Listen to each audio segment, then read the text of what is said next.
Why women hate Doris Day. Now we know the reason why. Doris Day was one of Hollywood's most iconic and beloved actresses, singers, and entertainers, whose career spanned multiple decades, leaving an indelible mark on American pop culture. Born Doris Mary Ann Kappelhoff on April 3, 1922, in Cincinnati, Ohio, she showed early promise as a singer and dancer. Her passion for performance became evident during her childhood, and despite the challenges she faced, such as a leg injury from a car accident that ended her dreams of becoming a professional dancer, Doris Day's resilience and determination led her to pursue singing. This pivotal moment turned her focus from dance to singing, which would ultimately shape her future career. Doris Day's early life was filled with both talent and hardship. She was raised in a musical household, and by her teenage years, she was performing locally as a singer. However, the car accident in her youth temporarily halted her ambitions. During her recovery, she immersed herself in the music of big band jazz and started singing along to the radio, discovering her extraordinary voice. Her mother arranged for singing lessons, and her teacher recognized her natural talent, encouraging her to pursue a career in music. Day began performing with local bands, and her big break came when she joined the popular bandleader Les Brown and his Band of Renown. Her collaboration with Les Brown produced several hits, most notably the song Sentimental Journey, which became a massive success in 1945. The song captured the hearts of a war-weary America as soldiers returned home from World War II. This breakout hit solidified her as a leading vocalist of the era and catapulted her into national stardom. Day's clear, melodic voice, with its effortless purity, became synonymous with post-war optimism, and she quickly gained a devoted fanbase. Doris Day's musical success caught the attention of Hollywood producers, and soon she transitioned into acting. Her film debut came in 1948 with Romance on the High Seas, a musical comedy that showcased both her acting abilities and her vocal talents. Her role was originally intended for another actress, but Day's fresh, down-to-earth charm won over the filmmakers, and the film became a hit. This marked the beginning of a long and successful film career. Throughout the 1950s and 1960s, Doris Day became one of the most bankable stars in Hollywood, known for her roles in romantic comedies, musicals, and dramas. Some of her most famous films include Calamity Jane, 1953, where she played the titular role and performed the Oscar-winning song Secret Love, Pillow Talk, 1959, her first of several successful pairings with Rock Hudson, and The Man Who Knew Too Much, 1956, an Alfred Hitchcock thriller where she sang the timeless classic Que Sera, Sera, Whatever Will Be, which also won an Academy Award for Best Original Song. Her roles often portrayed her as the wholesome, girl-next-door type, a persona that resonated deeply with audiences. Doris Day's on-screen chemistry with leading men like Rock Hudson and James Garner helped make her one of the top box office draws for over a decade. Despite the lighthearted nature of many of her roles, Day was an accomplished and versatile actress capable of delivering depth and sincerity in both comedic and dramatic performances. In addition to her film career, Doris Day's musical accomplishments were equally impressive. She recorded over 650 songs throughout her career, making her one of the most prolific and successful female vocalists of her time. Her ability to convey emotion through song, combined with her flawless vocal technique, made her a favorite on radio, television, and in live performances. Day's voice had a unique quality of being both sweet and powerful, and she could effortlessly switch between genres, from jazz to pop standards. Her albums, including Day by Day, 1956, and Day by Night, 1957, further cemented her reputation as a musical star. Songs like It's Magic, Teacher's Pet, and Perhaps became signature hits that showcased her range and ability to captivate audiences with her singing. Her recordings of standards like My Romance and Dream a Little Dream of Me remain timeless classics. Her contributions to American music were recognized with numerous awards, including a Grammy Lifetime Achievement Award. While Doris Day's public persona radiated warmth, joy, and optimism, her personal life was far more complex. She faced significant challenges, including troubled marriages and financial difficulties. She was married 4 times, and her third husband, Martin Melcher, mismanaged her finances, leaving her deeply in debt after his death in 1968. Despite these hardships, Day demonstrated remarkable resilience and strength, dedicating herself to her career and later focusing on her passion for animal welfare. Doris Day, the Golden Girl of Hollywood, was adored by millions, but her public persona, beloved by men, sometimes sparked resentment among women.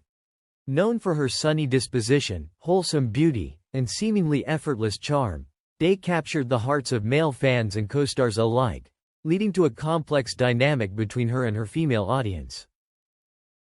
Doris Day's appeal to men was undeniable. From the 1950s through the 1960s, she became one of Hollywood's most bankable stars, known for her romantic comedies, musical talents, and girl next door image.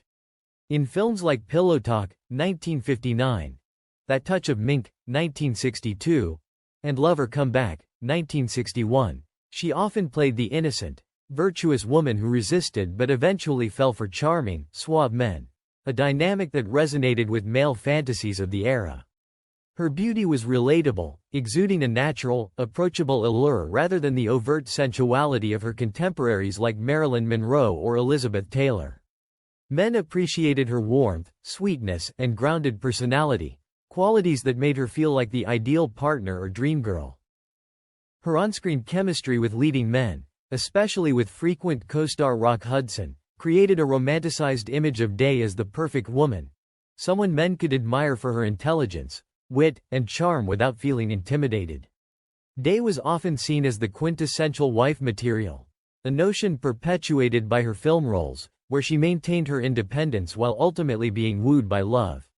This contributed to her overwhelming appeal to men during a time when traditional gender roles were celebrated, and her blend of beauty, independence, and charm made her both aspirational and accessible. However, this very appeal to men sometimes created friction with her female audience. While men viewed Day as the embodiment of an idealized partner, women saw her as competition or even an unrealistic standard to live up to. Day's portrayal of the perfect, unflappable woman who could have it all left some women feeling inadequate or frustrated. She was often cast in roles that depicted her as pure, morally upright, and emotionally resilient, which, while empowering to some, also felt unattainable to women living in a world with complex personal struggles, societal expectations, and gender inequalities. Additionally, Day's ability to navigate her career in male-dominated Hollywood without appearing overtly assertive or career-driven, traits sometimes frowned upon in women, may have irked female viewers. While she was succeeding on her own terms, Day managed to avoid being labeled as a threatening feminist figure. This careful balance, though perhaps empowering in a subtle way, did not resonate with more outspoken feminists or women grappling with their own desires for independence and recognition.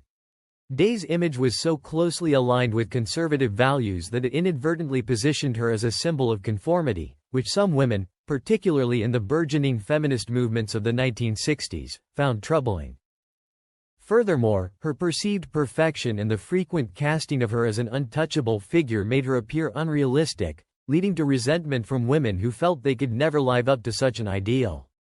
Many were struggling to balance their personal and professional lives, and Doris Day's squeaky clean image, devoid of apparent flaws, made them feel judged by societal expectations. Ironically, what many women did not know at the time was that Doris Day's real life was far from the idyllic image she portrayed on screen. Behind the scenes, she faced personal tragedies, financial hardships, and tumultuous marriages. Day's sunny public persona often masked the painful realities of her life, including an abusive relationship with her first husband, the death of her third husband, and the financial ruin caused by her manager husband Marty Melcher, who squandered her fortune without her knowledge. Had these personal struggles been more public, women might have sympathized with her rather than resented her. But during the height of her career, Hollywood was adept at controlling narratives, ensuring that stars like Day maintained their glossy, unattainable image to fuel box office success. As a result, many women saw only the surface, a perfect woman who seemed to effortlessly balance work, beauty, and love, without understanding the complex, painful realities she privately endured. Over time, as Day's personal struggles came to light and the image of celebrity perfection began to crumble under the weight of more authentic storytelling in media, perceptions of Day shifted. Women who had once felt alienated by her perceived flawlessness began to see her in a new light. They could now relate to her experiences as a woman navigating difficult marriages, financial exploitation, and personal loss. By the time she transitioned from film stardom to a quieter life focused on animal rights activism, Day was seen more as a pioneer who triumphed over adversity rather than the pristine, unapproachable figure she had once represented. This revelation softened the criticism from women and allowed Day to reclaim her narrative as a strong, independent woman who, despite her public persona, had faced real-life hardships and emerged stronger for it. The early resentment some women felt towards Doris Day was rooted in misconceptions about her life and the pressures of living up to an idealized, media-driven standard. Today, her legacy is one of resilience, strength, and compassion, qualities that endear her to both men and women alike. Her story serves as a reminder that public perception often tells only a fraction of a person's true life story. Doris Day's legacy in entertainment and philanthropy is immense. She was awarded the Presidential Medal of Freedom in 2004, honoring her contributions to the arts and her humanitarian work. Despite her retirement from acting in the 1970s, Day remained a beloved figure, and her films and music continue to be cherished by new generations of fans. In her final years, she led a quiet life in Carmel, California, surrounded by her animals and continuing her advocacy work.